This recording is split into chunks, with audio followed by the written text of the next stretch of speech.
Welcome to 6.4. I promised that we would take on the trinomials that had the form where the leading coefficient, the number in front of x squared, was not 1.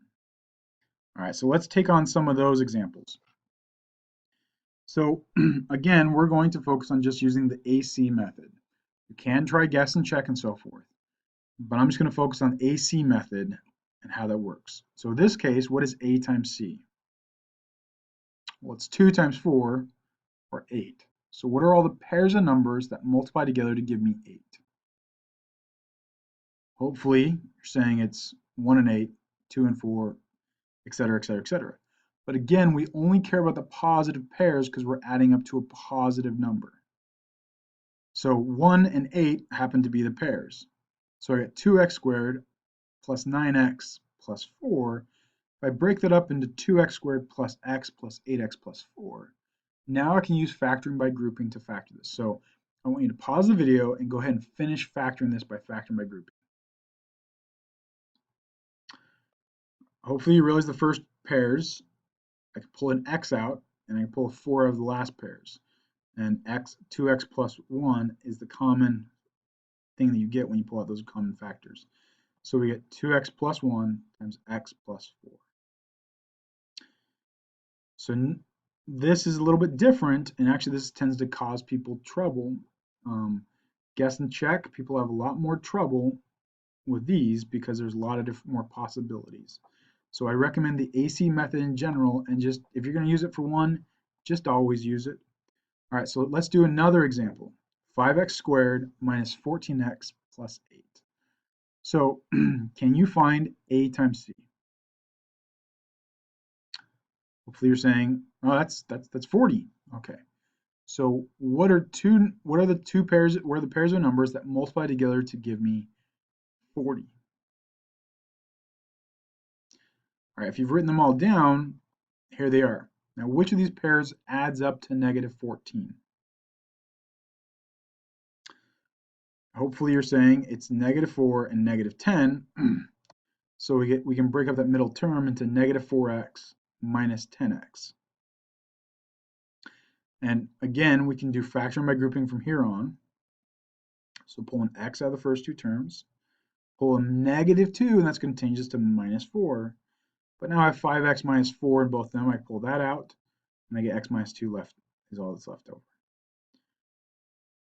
Okay, so notice the key thing here is we're breaking up the middle term, so we get 4 terms, and thus we can use factoring by grouping. All right, let's try another one. What is A times C? Well, hopefully you're saying A times C is 24. What are the pairs of numbers that multiply to give me 24? Go ahead and list them out. Go ahead and pause the video and list them out.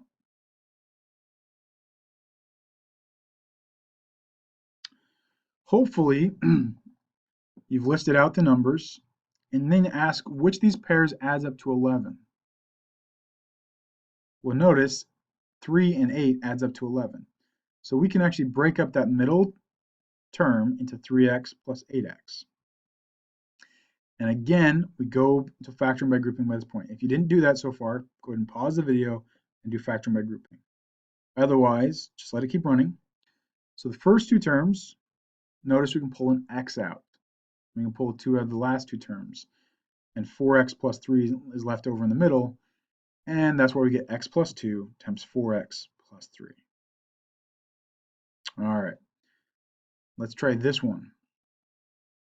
So 3 times 6 is 18. What are the pairs of numbers or the factors that multiply to give it 18?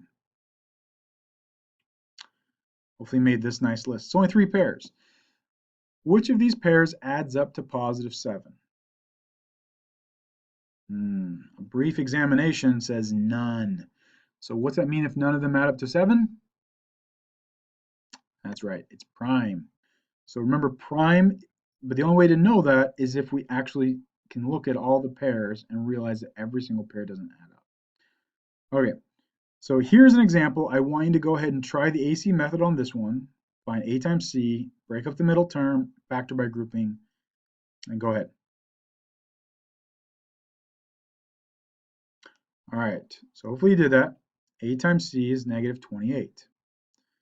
Pairs of numbers, as we have right here.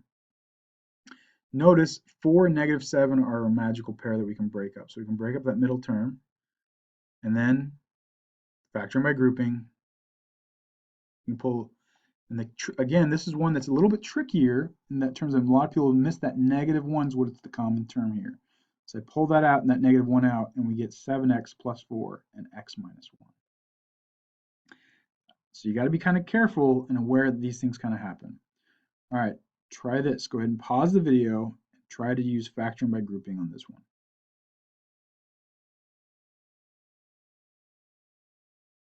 All right, welcome back. I realize I should have said try the AC method. So first off, A times C is 100. Whew, that's a lot of pairs. All right, so let's write down, if you look at all the pairs of 100, that's a whole bunch of pairs. But which of these pairs adds up to 20? Well, only that last one, 10 times 10. Now, by the way, if any of you are having trouble finding pairs, notice I start with 1, and then I start just making my way bigger and bigger until I get to a number that's just giving me something on the other side. So that way, these get bigger, these get smaller. At some point in time, it's going to flip. So if we break up that middle term, we got 10x and 10x. Again, we can use factoring by grouping. And to finish it off, this turns out to be 2x plus 5 quantity squared. It's all about how this all works together. So notice that factoring, we're just doing the opposite. So go back to the last chapter, in fact, and look at the notes about what do we do when we multiplied. Wasn't it exactly doing the opposite when we did this distribution of doing exactly this? So that is why this AC method is working. All right, I have one last example. I want you to work through this one. I want you to pause the video and factor this using the AC method.